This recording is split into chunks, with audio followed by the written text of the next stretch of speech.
नमस्कार। अभी तक में आपका स्वागत है। मैं शरद राजवंशी हाजिर हूं अभी तक की खास खबरों के साथ। तो आइए नजर डालते हैं अभी तक की खास खबरों पर।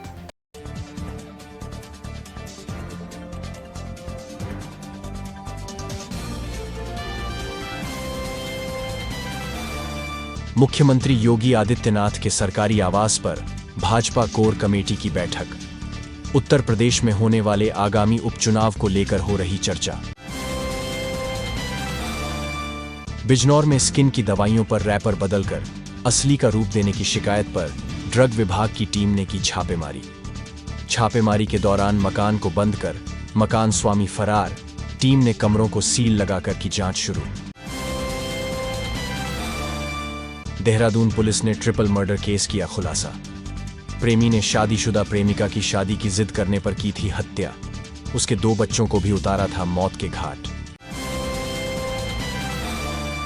बिजनौर लोकसभा सीट से लोकसभा चुनाव में बहुजन समाज पार्टी के प्रत्याशी रहे चौधरी विजेंद्र सिंह ने छोड़ी बसपा।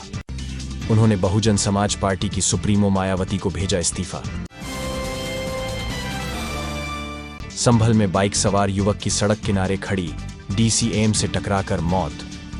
युवक अपनी गर्भवती पत्नी को ससुराल छोड़कर घर के लिए लौट रहा था वापस। नूरपुर में टमाटर से भरी पिकअप कैंटर में जाकर घुसी। हादसे में दादा पोते की मौत, जबकि 3 लोग गंभीर रूप से घायल। रेहड़ में चौकी इंचार्ज की हार्ट अटैक से मौत। चौकी इंचार्ज की मौत से परिवार में मचा कोहराम, परिजनों का रो रो कर बुरा हाल। मुरादाबाद के राजभाषा अनुभाग द्वारा जिगर मुरादाबादी हिंदी पुस्तकालय में हिंदी निबंध प्रतियोगिता का किया गया आयोजन। प्रतियोगिता में मंडल के विभिन्न विभागों तथा स्टेशनों से रेल कर्मचारियों ने किया प्रतिभाग। मुरादाबाद के मुंडा पांडे थाना क्षेत्र के गांव शिवपुरी में युवती को घर से अगवा करने की कोशिश करने वाले के घर चला बुलडोजर। आरोपियों का ग्राम समाज की जमीन पर अवैध रूप से बना हुआ था मकान। अमरोहा के हसनपुर कोतवाली क्षेत्र के गांव सिरसा गुर्जर में कालिया की हत्या का पुलिस ने किया खुलासा। जमीनी विवाद के चलते उसके भाई ने ही उसकी गला दबाकर की थी हत्या। धामपुर नगर के मोहल्ला बाड़बान स्थित श्री शंकर मंडल शिव मंदिर में सामूहिक श्री श्याम संकीर्तन तथा विशाल भंडारे का किया गया आयोजन। नगर से पहुंचे श्रद्धालुओं ने प्रसाद ग्रहण कर कमाया धर्म लाभ। मंडल मुरादाबाद में पहली बार अभी तक न्यूज चैनल का डिजिटली महाअवतार। अब आपके मोबाइल में होगा न्यूज एवं मनोरंजन का अनोखा संसार। गूगल प्ले स्टोर में जाकर अभी तक न्यूज चैनल डाउनलोड करें और अपने मोबाइल में देखें। जनरल नॉलेज पर आधारित जीनियस कॉन, स्वास्थ्य से संबंधित कार्यक्रम, हेल्थ केयर, गानों पर आधारित सुनहरे पल, अपने मंडल की न्यूज और ढेर सारे मनोरंजन के कार्यक्रम अपने मोबाइल में अभी डाउनलोड करें। अभी तक न्यूज चैनल।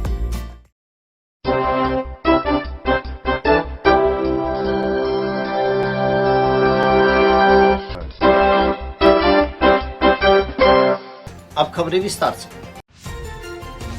नाहटौर के गांव फरीदपुर की तलाकशुदा महिला व उसके 2 बच्चों की देहरादून में हत्या का पुलिस ने किया खुलासा। गांव के ही उसके प्रेमी हसीन ने गला दबाकर की थी हत्या। प्राप्त जानकारी के अनुसार नाहटौर क्षेत्र के गांव फरीदपुर निवासी हनीफ की पुत्री रेशमा का शादी के बाद तलाक हो गया था। उसकी एक बेटी भी थी। बताया जाता है कि तलाक के बाद वह अपने मायके गांव फरीदपुर में रह रही थी। उसके संबंध गांव के ही हसीन से हो गए और वह पिछले 3 वर्षाए से हसीन के साथ रह रही थी। हसीन के साथ रहने के दौरान उसके एक और पुत्री भी पैदा हो गई थी। हसीन देहरादून में एक फर्नीचर फैक्ट्री में काम करता है। 25 जून को देहरादून के पटेल नगर के बड़ोवाला क्षेत्र में पेट्रोल पंप के पास सूखे नाले में 2 बच्चों के शव मिले थे। अगले दिन पुलिस को कूड़े के ढेर में एक महिला का शव मिला। पुलिस ने छानबीन में जानकारी जुटाई कि तीनों शव एक ही परिवार के हैं। ऐसे में पुलिस इस ब्लाइंड केस को सुलझाने में लग गई। पुलिस को खोजबीन में एक कोरियर कंपनी का बैग व नाहटौर से देहरादून तक का एक बस का टिकट व कपड़े मिले। पुलिस ने फैक्ट्री पहुंचकर जानकारी जुटाई तो ऐसा ही बैग मिला और नाहटौर क्षेत्र का रहने वाला हसीन भी पुलिस को मिल गया। शक होने पर पुलिस ने उससे पूछताछ की तो उसने सारा सच उगल दिया। आरोपी हसीन ने बताया कि वह बिजनौर के नाहटौर क्षेत्र के गांव फरीदपुर का रहने वाला है और बड़ोवाला में एक फैक्ट्री में काम करता है। मृतक महिला रेशमा से पिछले 2 सालों से उसका प्रेम प्रसंग चल रहा था। उसने बताया कि रेशमा उस पर लगातार शादी करने का दबाव बना रही थी। रेशमा से पीछा छुड़ाना चाहता था, लेकिन वह लगातार उसे फोन कॉल्स और मैसेजों के जरिए अपने साथ रखने की जिद कर रही थी। हसीन भी रेशमा को देहरादून में कमरा ढूंढने और उसके बाद बुलाने की बात कहकर लगातार टाल रहा था। आरोपी हसीन ने बताया कि 23 जून की शाम मृतका अपनी 15 वर्षीय बेटी आयत और 8 महीने की आयशा के साथ ISBT देहरादून पहुंची थी, जिस पर हसीन ने उससे पीछा छुड़ाने के लिए उसे रास्ते से हटाने की योजना बनाई और अपनी बाइक से उसे लेने ISBT पहुंचा। वह रेशमा और उसके दोनों बच्चों को लेकर फैक्ट्री में गया, जहां रात तीनों को सुलाने के बाद हसीन ने सबसे पहले रेशमा का गला दबाकर उसकी हत्या की और उसके बाद दोनों बच्चों का मुंह और नाक दबाकर उन्हें मौत के घाट उतार दिया। उसके बाद आरोपी ने तीनों शवों को कूड़े के ढेर के नीचे दबा दिया। आरोपी ने महिला का मोबाइल और उसके घर की चाबी अपने पास रख ली थी। नाहटौर से जहीन अंसारी की रिपोर्ट। इसमें 25 तारीख की देर सायंस कंट्रोल रूम में सूचना प्राप्त हुई थी कि एक बड़ोवाला में एक नाला है जो फॉरेस्ट से लगा हुआ, वहाँ पर कुछ स्मेल सी आ रही है फाउल सी। इस सूचना पर पुलिस टीम पहुंची थी और वहाँ पर जब सर्च किया तो देखा वहाँ पर 2 डेड बॉडी मिली थी और चूंकि देर साय का वक्त था, 2 डेड बॉडी को रिकवर करके मॉर्चरी भिजवा दिया गया था और घटनास्थल को सुरक्षित रखते हुए जो अगले दिन प्रातः वहाँ सर्च ऑपरेशन किया गया और फोरेंसिक की टीम और डॉग स्क्वाड को बुलाया गया तो वहाँ पर एक बॉडी और महिला की रिकवर हुई थी जो कूड़े के अंदर दबा के रखी गई थी। काफी सारा कूड़े का ढेर था वहाँ पर दबा के रखी गई थी और इसके बाद यह घटनास्थल के निरीक्षण और जो वहाँ से कपड़े और अन्य सामान जो बरामद हुआ था उससे स्पष्ट हो रहा था कि ये फैमिली एक ही फैमिली है और इसमें जो बच्चे हैं और जो मदर है वो कहीं ना कहीं एक ही परिवार से जुड़े हुए हैं और इनको कहीं ना कहीं हत्या करके या इस तरह करके डंप किया गया है। चूँकि घटना बहुत ही अति संवेदनशील थी, हर जगह इसमें हमने गुमशुदगी के लिए पूरे प्रयास किए कि कहीं गुमशुदगी पूरे हमारे जनपद में कहीं लिखी हो। इस तरह की आसपास के सरहदी जनपदों में खासकर जो हमारे वेस्टर्न यूपी के सब जगह हमारी ज़्यादा टीम व्यक्तिगत रूप से भेजी गई, लेकिन कहीं भी कोई इस तरह की गुमशुदगी जो मैच कर रही हो, जिसमें गुमशुदगी काफ़ी थी, महिलाओं की थी, बच्चों की थी, लेकिन कोई ऐसा मैच नहीं हो रहा था जो इस उम्र से मेल खा रहा हो। इसके बाद हमारे द्वारा जो है वहाँ पर जब घटनास्थल का बारीकी का निरीक्षण किया गया तो वहाँ पर एक रोडवेज बस का एक टिकट मिला था जो जिसके नंबर वगैरह घिस गए थे, लेकिन उस सीरीज को देखते हुए हमने सारे कॉम्बिनेशन पर जो उसको ट्राई किया और ये पता चला कि एक बस जो नाहटौर से चली थी वहाँ पर 2 लोग इसमें चढ़े थे जो एक थे और वो टिकट उन्हीं का प्रतीत होते हुए हमने पूरा अंदाजा लगाते हुए सीसीटीवी फुटेज बस स्टैंड के लिए तो वहाँ पर वो महिला और बच्चे एक संदिग्ध मोटरसाइकिल पर बैठ के जाते दिखाई दिए रात्रि में 10:30 बजे के करीब। जो उससे ऐसा क्लियर हो गया था कि इनको कहीं ना कहीं कोई मोटरसाइकिल पर बैठा के ले गया है। जो घटनास्थल था वहाँ पास ही में एक फैक्ट्री जहाँ पे 11-12 लोग काम करते हैं, जिनमें से एक व्यक्ति वहाँ पर पूछताछ में हमारे था जो नाहटौर बिजनौर का रहने वाला था। शक के आधार पर जब मोटरसाइकिल को मैच किया गया उसकी तो पता चला ये मोटरसाइकिल उसी तरह प्रतीत हुई फुटेज में और इसके बाद जब उसकी कॉल डिटेल और अन्य पूछताछ की गई तो उसके द्वारा इस समस्त घटनाक्रम को अपने द्वारा करना बताया और साथ ही ये भी बताया कि उसका मृतिका के साथ काफ़ी समय से संबंध था और उसका एक बच्चा भी अभी जो हुआ है रिसेंटली और साथ ही साथ मृतिका चूंकि विडो है, उसने तलाक दे रखा है, वो बार बार उससे जिद कर रही थी देहरादून में अपने साथ रखने के लिए और साथ ही साथ खर्चे के लिए पैसे भी मांग रही थी, जिससे परेशान होकर वो काफ़ी परेशान था। जिसमें जो मुल्जिम का नाम इसमें हसीन आया जो रहने वाला नाहटौर का ही है और जब मृतिका अपने बच्चों के साथ बस से पहुंची तो उसके दिमाग में था कि ये जो घटनास्थल है वहाँ पर सुनसान रहता है, 7-7:30 बजे के बाद वहाँ कोई एक्टिविटी नहीं रहती है। एक नाला है जहाँ पर बरसाती नाला है जो बरसात में बहता है तो उसको लग रहा था डेड बॉडी को अगर यहाँ छिपा देते हैं तो बरसात में वो कहीं ना कहीं बॉडी बह जाएगी और पता नहीं चलेगा। तो देर रात्रि उसको वहां बुलाकर जब वो मोटरसाइकिल से लेकर आया तो उसने मृतिका को बहाने से उसका गला दबा दिया और साथ ही 2 बच्चों का भी सोते में गला दबा के और समस्त घटनाक्रम को छुपाने के लिए उसके सामान को विभिन्न जगहों पर जंगलों में फेंका, दाएं बाएं कूड़े में दबा दिया। साथ ही साथ बॉडी भी इस तरह से दबा दी गई अंदर और ऊपर फोम रख दिया गया जिससे कि बॉडी की स्मेल ना आए और बॉडी जल्दी गल जाए गर्मी के कारण। और समस्त चीज़ों को करने के बाद वो अपने घर चला गया। मृतिका का मोबाइल उसने अपने पास छुपा कर रख लिया था जो उसके निशानदेही पर बरामद कर लिया गया। तो समस्त घटनाक्रम में जो इसमें हसीन नाम का जो अभियुक्त है उसकी गिरफ्तारी कर ली गई है। इसमें मुकदमा धारा 302 में पुलिस द्वारा दर्ज कर लिया गया है। साथ ही साथ जो साक्ष्य मिले सीसीटीवी फुटेज उनसे भी अब टैली हो गया है कि इसके द्वारा ही मृतिका और उसके परिजन को बैठाकर परिवार को और इस तरह ले जाकर सुनसान जगह पर ले जाकर उसकी गला दबा कर हत्या करने के बाद सभी साक्ष्यों को मिटा दिया गया। 63 kV के ट्रांसफार्मर में भीषण आग लगने से ग्रामवासियों में अफरा तफरी मच गई। दरअसल ठाठ छठ बिजली घर व थाना स्योहारा क्षेत्र के ग्राम हरोली में एक 63 केवी का ट्रांसफार्मर रखा हुआ है। यह ट्रांसफार्मर 4 दिन पूर्व फूंक गया था। इस ट्रांसफार्मर के फूंकने से अगले दिन ही एक ट्रांसफार्मर रखा गया था, लेकिन वह ट्रांसफार्मर भी करीब 15 मिनट ही लोड नहीं थाम सका और फूंक गया। भीषण आग लगने से ग्रामवासियों में अफरा तफरी मच गई।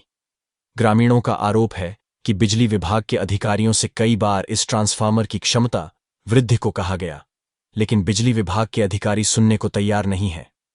यदि इस ट्रांसफार्मर की क्षमता में वृद्धि नहीं की गई तो इसी तरह की घटना होती रहेगी और कोई बड़ा हादसा हो सकता है। स्योहारा से नज्म सिद्दीकी की रिपोर्ट। अब वक्त हो चला है एक छोटे से ब्रेक पर, जाइएगा नहीं, देखते रहिए अभी तक।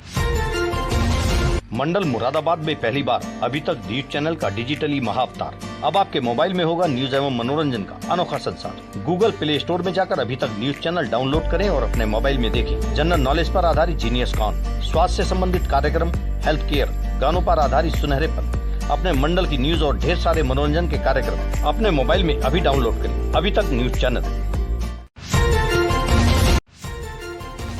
बिजनौर में स्किन की दवाइयों पर रैपर बदलकर असली का रूप देने की शिकायत पर ड्रग विभाग की टीम ने शहर के एक प्रतिष्ठित त्वचा क्लिनिक पर छापा मारा।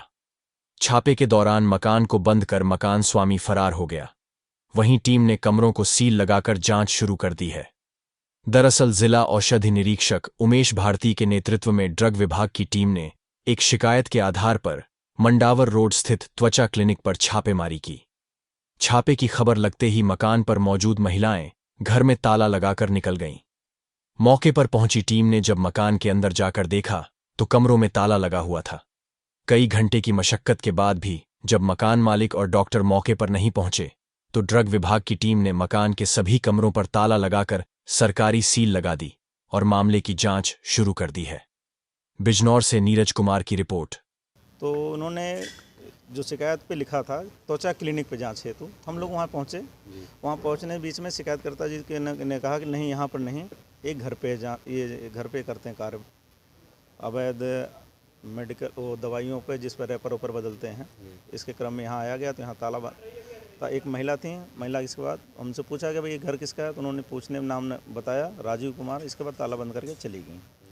इसके बाद विशेष कार्रवाई है तो हम लोगों ने एसडीएम महोदय से बात की गई। एसडीएम महोदय ने कहा तहसीलदार महोदय से आप मजिस्ट्रेट ले लीजिए। तहसीलदार महोदय के पास गए, उन्होंने बकायदा नौमित किया। तो नायब तहसीलदार दारागंज वो आधे रास्ते में उन्होंने कहा कि सर हमें एक इमरजेंसी काम आ गया है, डीएम साहब के द्वारा कहीं काम बुलाया, तो वहाँ चले गए। उन्होंने कहा मैं भी बाद में आता हूँ। सर ये बड़ी लापरवाही दिखाई दे रही है। अगर ऐसा रेफर चेंज होने का मामला है और कार्रवाई नहीं हुई इस तरीके की, क्या मतलब? नहीं, इस पर कार्रवाई जरूर होगी। मैं इस पर अगर कार्रवाई अपने तालाबंदी कर रहा हूँ इस पर, और ये मजिस्ट्रेट के सामने ये ताला खुलेगा। वो खुद व्यक्ति जो भी जिसके वो आरोपी है वो आके यहाँ जाँच करवाएगा अपना। सर कितने समय से आप लोग यहाँ पे इस प्रक्रिया में लगे हुए हो? लगभग हमको 2-3 घंटे हो गए यहाँ पर प्रक्रिया काम करते हुए। फिलहाल कुछ हाथ नहीं आया ना? नहीं, हाथ हमें ये चिन्हित तो हो गया। अगर डर होता वो तो भगता नहीं आदमी, जो भी अगर होता है मैं सही हूँ तो वही जांच करवा लेता अपने। लेकिन इस पर सीलबंदी तालाबंदी की जा रही है। अगर कल खुद वो अनुमति लेगा कि अपने घर खोलने के लिए। इसके डॉक्टर को बुलाने का प्रयास किया गया, उनकी तरफ से क्या जवाब आया आपको? उनके द्वारा कोई उनका मेरा घर ही नहीं है, ये मेरे किसी अन्य का घर है, तो मेरा आने का कोई औचित्य नहीं है। पिकअप के कंटेनर में घुसने से दादा पोते की मौके पर ही मौत। चालक सहित 3 लोग गंभीर रूप से घायल। जानकारी के अनुसार धनोरा के मिठनपुर से धामपुर जा रही सब्जी से भरी हुई पिकअप गाड़ी ग्राम तमरोला के पास आई तो पीछे से आ रहे कंटेनर ने ओवरटेक करके ब्रेक लगा दिए। पिकअप के ड्राइवर से गाड़ी कंट्रोल न हो पाई और कंटेनर में घुस गई, जिसमें भूदेव सिंह पुत्र नत्थू सिंह, मनीष पुत्र सहदेव ग्राम मिठनपुर थाना धनोरा की मौके पर ही मृत्यु हो गई और धीरज पुत्र लाल सिंह, महेंद्र पुत्र नत्थू सिंह, खेमचंद पुत्र कमल सिंह निवासी मिठनपुर गंभीर रूप से घायल हो गए। मौके पर पहुंची पुलिस ने शव कब्जे में लेकर पोस्टमार्टम के लिए भेज दिया तथा घायलों को प्राथमिक उपचार के लिए स्वास्थ्य केंद्र नूरपुर में भर्ती कराया, जिसमें डॉक्टर ने घायलों को बिजनौर रेफर कर दिया। बताया जाता है कि ग्राम मिठनपुर के रहने वाले 5 व्यक्ति अपने अपने खेतों से टमाटर एवं सब्जी तोड़कर धामपुर मंडी में बेचने जा रहे थे। मृतक के पुत्र सहदेव ने अज्ञात कंटेनर चालक के खिलाफ पुलिस में अभियोग पंजीकृत कराया है। कंटेनर को पुलिस ने कब्जे में ले लिया है। थाना प्रभारी निरीक्षक धीरेन्द्र सिंह गंगवार ने बताया कि मुकदमा पंजीकृत कर अग्रिम कार्रवाई की जा रही है। नूरपुर से संदीप जोशी की रिपोर्ट। नूरपुर से अमरनाथ यात्रा के लिए श्रद्धालुओं का एक जत्था ढोल बाजे के साथ रवाना हुआ। श्रद्धालुओं का नूरपुर में कई स्थानों पर स्वागत किया गया। जत्था प्रमुख अशोक चौधरी ने बताया कि लगभग 13 वर्षों से वह लगातार अपने साथियों के साथ अमरनाथ यात्रा कर रहे हैं। इस बार भी लगभग 30 श्रद्धालु बस से अमरनाथ जा रहे हैं, जिसमें सरजू जोशी, धीरेन्द्र कुमार, जीतू, गौरव त्यागी सहित लगभग 30 श्रद्धालु यात्रा के लिए जा रहे हैं। इस अवसर पर पश्चिम उत्तर प्रदेश उद्योग व्यापार मंडल के नगर अध्यक्ष सरदार रविंद्र सिंह, नगर महामंत्री संदीप जोशी, युवा नगर अध्यक्ष मुकुल गुप्ता, पूर्व भाजपा नगर अध्यक्ष धर्मेंद्र जोशी, भाजपा नगर अध्यक्ष निशांत कुमार, पुष्पेंद्र शेखावत, नवीन कुमार, दीपक वर्मा, दीपक सक्सेना, सरदार हरभजन सिंह, अमन आदि ने श्रद्धालुओं का स्वागत किया। नूरपुर से संदीप जोशी की रिपोर्ट। अभी तक में खबरों का सिलसिला यूं ही चलता रहेगा। बने रहिए अभी तक के साथ और देखते रहिए अभी तक। नमस्कार।